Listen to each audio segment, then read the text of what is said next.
आपके जब क्षेत्र में हम लोग गए थे तो वहाँ पे पता चला था कि मुखिया जी फोर व्हीलर से चलते हैं, जिससे उनको जमीनी समस्या पता नहीं चलता है कि पंचायत में एक ऐसा विद्यालय है जिसके जीर्णोद्धार के लिए लगातार फंडिंग से पैसा आता है, हालांकि उस पे कार्य नहीं हो पाता। और आपके पंचायत का वो विद्यालय सिर्फ आपके पंचायत का नहीं, बल्कि लगभग 6 पंचायतों के बच्चे उसमें पढ़ते हैं, और फिर भी उस विद्यालय का जीर्णोद्धार आज तक नहीं हुआ।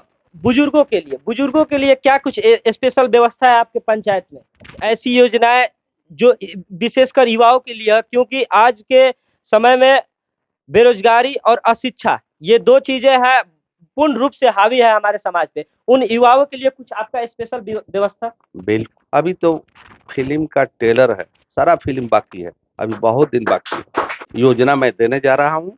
अभी बड़कागांव हाई स्कूल में एक जिम का व्यवस्था, खुला जिम का व्यवस्था। आज की जनता की अदालत की कार्यवाही, जो इसके व्यवस्थापक है शिवशंकर जी के निर्देशानुसार, और उनके संरक्षण में कार्रवाई शुरू की जाती है। और अभी जनता के अदालत में आज उपस्थित है जो सुरवाला पंचायत के मुखिया पति विनोद सिंह जी है, वो उपस्थित है, और शिवशंकर जी के कार्यवाही में जनता की अदालत की शुरुआत की जाती है। बहुत बड़ी उपलब्धि है श्री शंकर भैया को, उनको चरण स्पर्श करता हूँ। या आपने आपके जैसे बच्चों को यहाँ तक पहुँचाया है, इसके लिए बहुत बहुत बधाई देता हूँ। आप बहुत बहुत शुभकामनाएं। सर, अब बात करते हैं जनता की अदालत की। सबसे पहले जनता की अदालत में आप पे आरोप लगाया जाता है कि आप मुखिया पति होते हुए जो वर्तमान मुखिया जी है, वो क्षेत्र में ना जाके आप क्यों क्षेत्र में जाते हैं? देखिए, हम किसी का उल्लेखना करना नहीं चाहता हूँ। मैं क्या हूँ मैं जानता हूँ। मैं पहले से भी किया हूँ, आज भी कर रहा हूँ, कल भी करूंगा। मेरा ही काम है, मेरा कर्तव्य है जनता के बीच रहना। सर, आपकी पत्नी मुखिया है, लेकिन वो नहीं देखी जाती है क्षेत्र में, आप देखे जाते हैं, ये आप पे आरोप है। हाँ ठीक है, अच्छी बात है। पत्नी की जहाँ जरूरत होगी पत्नी जाएगी, ऐसा कोई बात नहीं है। जहाँ जरूरत हो वहाँ पत्नी भी जाएगी। पत्नी मुखिया है, हम भी उसके एक दूसरे का पूरक है। वो जाएगी, हम जाएंगे, जहाँ जो तो जनता जहाँ पुकारे वहां वो भी जाएगी, मैं भी जाऊंगा, ऐसा कोई बात नहीं है।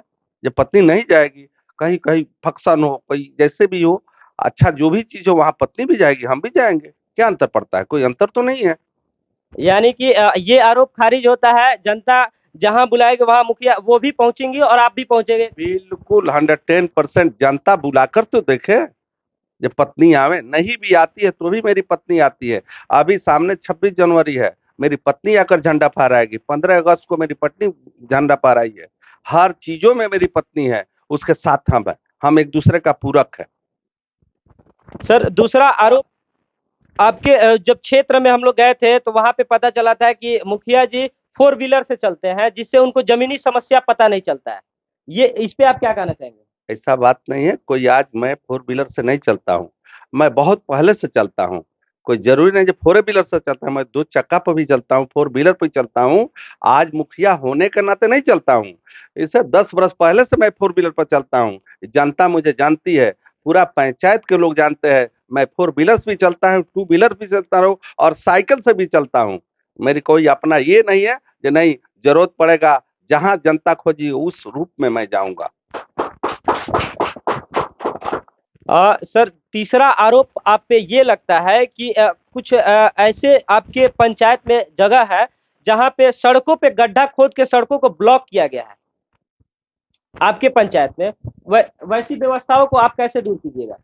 अगर ऐसी व्यवस्था मेरे सामने आएगी तो मैं पुनः उसको निराकरण करूंगा।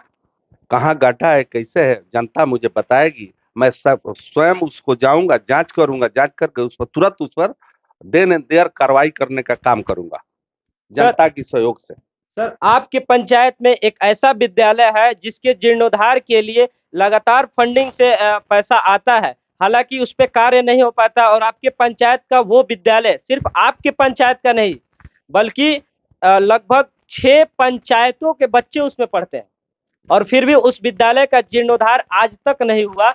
और वो विद्यालय आपके पंचायत का हाई स्कूल है। क्या कुछ कहिएगा? कौन है स्कूल? बड़का गांव। बड़का गांव। हाई स्कूल जर्जर तो बहुत पहले से है, उनका स्थिति हमने देखा है। मिडिल स्कूल का भी स्थिति बहुत जर्जर है, हमने देखा है। बच्चे वहां पढ़ रहे हैं, लगता है अब छत गिर जाएगा। उसको जाकर हमने अपने जेई से उसको मापी भी करवाया है, उसको जी, खंड आपका वो सराहनीय कार्य था, वो आया था। हालाँकि उस विद्यालय के नहीं, उच्च विद्यालय की। उच्च विद्यालय में जो भी है, उच्च विद्यालय का भी हमने निरीक्षण किया है। हम अपने सरपंच साहब को लेकर भी गए थे, हम लोग दोनों आदमी निरीक्षण किए थे।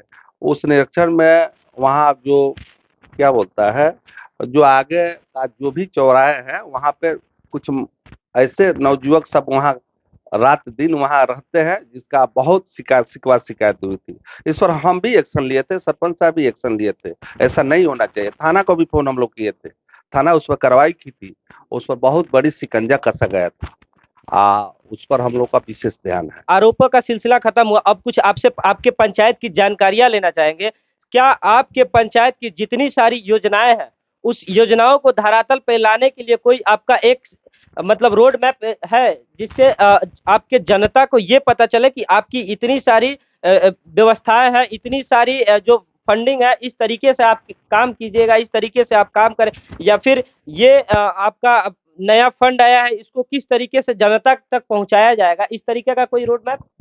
देखिए, काम जब करेंगे तो काम दिखाई देगा जनता के बीच। हम करेंगे तो दिखाई देगा। हम अपनी उपलब्धि अपने मन से क्यों करें? नहीं करूंगा। जब करूंगा तो जनता खुद चिल्लाएगी कि काम हो रहा है। इसके पहले क्या हुआ था, अब क्या हो रहा है? जनता अंधा नहीं है, जनता देख रही है ये क्या हो रहा है, क्या होगा। अभी काम देखिए क्या होता है, क्या नहीं होता है, लोगों के दिलों में रहेंगे हम। मुखिया जी, बात करें बीते जो 1 साल का लगभग आपका कार्यकाल पूरा हुआ, बिल्कुल। और उस कार्यकाल में देखा जा रहा है कि आप जितने सारे लंबित कार्य थे, उन सारे कार्यों को मतलब एक वन बाय वन करके कर रहे हैं। क्या अगले जो 5 साल आएगा उसके लिए कुछ काम बाकी नहीं छोड़ना है क्या? नहीं, काम तो हम करते रहेंगे। जितनी मेरे सामने काम आएगी सबको एकदम समाप्त करेंगे। काम में मुझे किसी से सीखना नहीं है, मुखिया ही मुझे सीखना नहीं है। हम पहले से भी इसमें हम ढले हुए हैं। ठीक है, तो काम करने के मुझे क्षमता है, आदत है, और लोगों के बीच रहने की भी आदत है। हम काम करते रहेंगे। अपनी काम की बड़ाई मैं नहीं करूंगा, काम करूंगा तो काम दिखाई देगा। जनता के बीच रहूंगा, जनता उसको देखेगी काम हो रहा है कि नहीं हो रहा है। काम तो करते रहेंगे। अच्छा मुखिया जी, कुछ ऐसी योजनाएँ जो विशेषकर युवाओं के लिए है, क्योंकि आज के समय में बेरोज़गारी और अशिक्षा, ये 2 चीज़ें हैं, पूर्ण रूप से हावी है हमारे समाज पे। उन युवाओं के लिए कुछ आपका स्पेशल व्यवस्था? बिल्कुल, क्या? सरकार की योजनाओं को मैं धरातल पर उतार रहा हूँ। अभी-अभी नीतीश कुमार के योजनाओं को अभी-अभी 2 योजना मैं देने जा रहा हूँ। अभी बड़कागाँव हाई स्कूल में एक जिम का व्यवस्था, खुला जिम का व्यवस्था, जो कि नीतीश कुमार का ही है, बड़कागाँव हाई स्कूल में बहुत जल्द देने जा रहा हूँ। और आपके पंचायत भवन पर भी बहुत जल्द आपके यहाँ जिम एक खोलने जा रहा हूँ, जो कि युवाओं के लिए, बुजुर्गों के लिए बहुत ही लाभदायक चीज़ है। युवाओं के लिए अब आते हैं मुखिया जी, एक बुजुर्गों के लिए क्या कुछ स्पेशल व्यवस्था है आपके पंचायत में? बुजुर्गों के लिए जो भी कठिनाइयाँ होगी उसके साथ हम हैं। जैसे वृद्धा पेंशन हुआ, जिसका नहीं है, लंबित है, उसको मैं पुनः अपने स्टाफों से चालू करवा रहा हूँ। सारी व्यवस्था पंचायत भवन पर कर दिया हूँ। और जो भी बाकी रहेगा बहुत जल्द यहाँ पंचायत भवन से ही निराकरण होगा।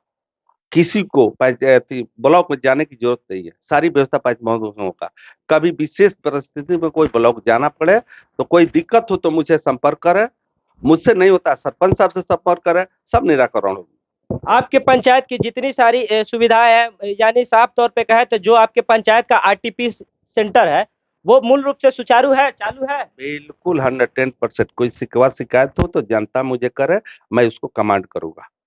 जनता, वो जो आपका आरटीपीएस सेंटर है, वो किस दिन से किस दिन तक चालू रहता है? हफ्ता में किसी दिन बंद भी रहता है? जी बिल्कुल, किस दिन? सोमवार से लेके बृहस्पतिवार को लगातार अधिकारी बैठते हैं। ठीक है, सम कभी विशेष समय 10 साढ़े 10 से लेकर 4 बजे तक बैठना उसका है। कभी कभी पता चला है 2 ही बजे चले जाते हैं। 3 बजे शिकवा शिकायत मुझे मिली है, उस पर हमने शिकंजा कसा है, उसको बहुत जल्दी ठीक ठाक हो जाएगा। जी, बहुत-बहुत धन्यवाद मुखिया जी कि आपको जब ये सूचना मिली कि आपके अधिकारी कार्यों को सही ढंग से नहीं कर रहे हैं, उसमें लापरवाही बरत रहे हैं, तो आप शिकंजा कस रहे हैं।